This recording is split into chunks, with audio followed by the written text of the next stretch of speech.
New figures out today reveal the extent of what's called the greatest workforce crisis in history, affecting an already struggling NHS.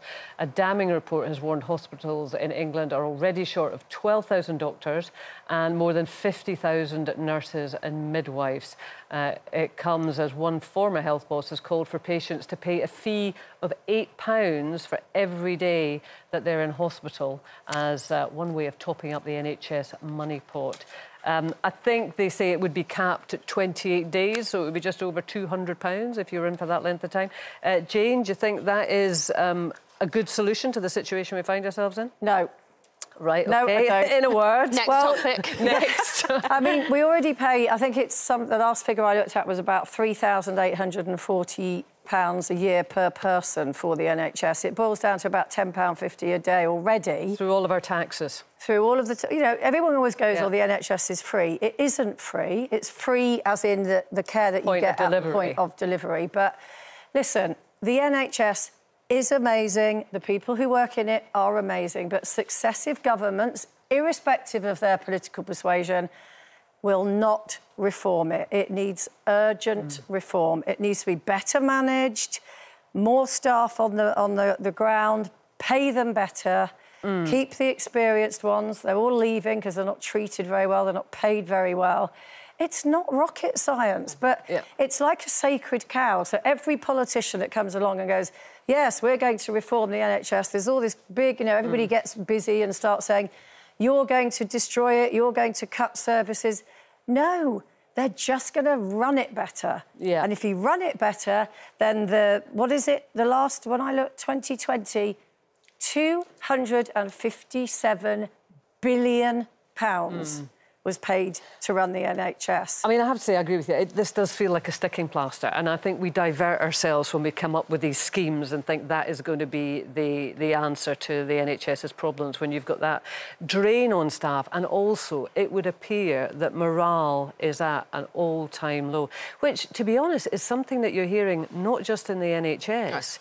I mean, across so many different sectors. I mean, you were saying last night, coming down on the train, you were talking to... I was talking to the staff on the train, because obviously there's another train strike on Wednesday and then one the following week, and I was asking them, like, what it's actually about and what's going on, and spent the whole journey listening to them. And obviously I honestly got off that train with a completely different outlook, and so supportive of them and what they're going through, because it's all to do with that. It's the way they're being treated. It's the lack of, you know, well, you just won't have a job. You know, some people have taken early redundancies but still haven't had any money yet, and they're getting agency staff in, but they get treated terribly, really. And basically they want all the trains to just have a driver, but then they haven't thought of safety. If anything happens on the trains, you know, there'll be no service on the trains, as far as you'll have to bring your own whatever drinks, all of that. And was it a real eye-opener for you then, just sort of sitting, just chatting to somebody who's in this situation rather than headlines? Well, yes, because selfishly you go, oh, look at them after more money, you know, when we're in a recession and we all want more money and blah, blah, blah. But it's not even anything to do with that. It's the fact that the people that have got a lot more money are the shareholders who've just got a massive payout, when the people on the ground who haven't even met the bosses of some of these train services are sitting there literally working from hand to mouth, like hours and hours. You know, one woman happening everywhere. Absolutely across the board. You know, and it's like with the NHS thing. My first instinct when I heard this morning, I was thinking, well, if £8 is going to get me seen quicker and a better, you know, better service. Basically.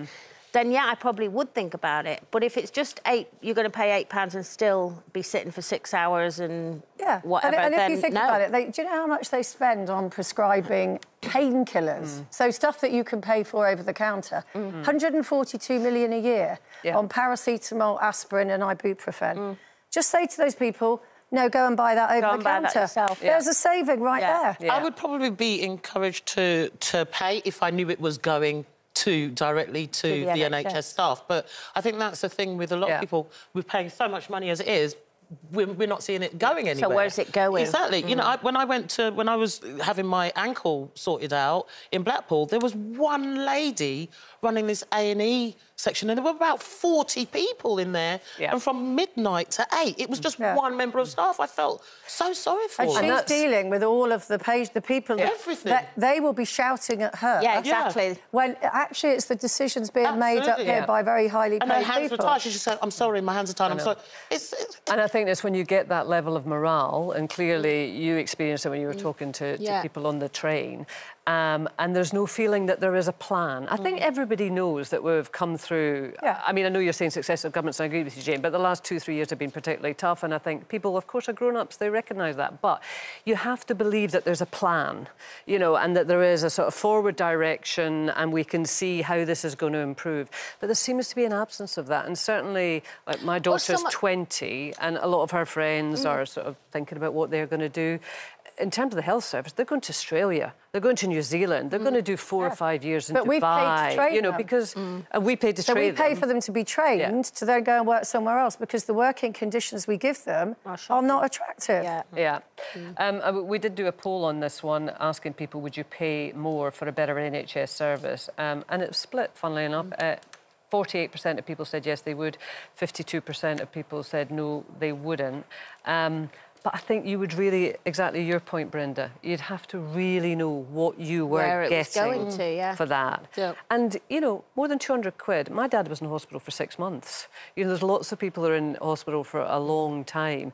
Are you going to say, I'm sorry, you can't afford it, so you're not having very good service? You can afford it, that's lovely. You know, here's your lunch. It's not fair. Ah, really?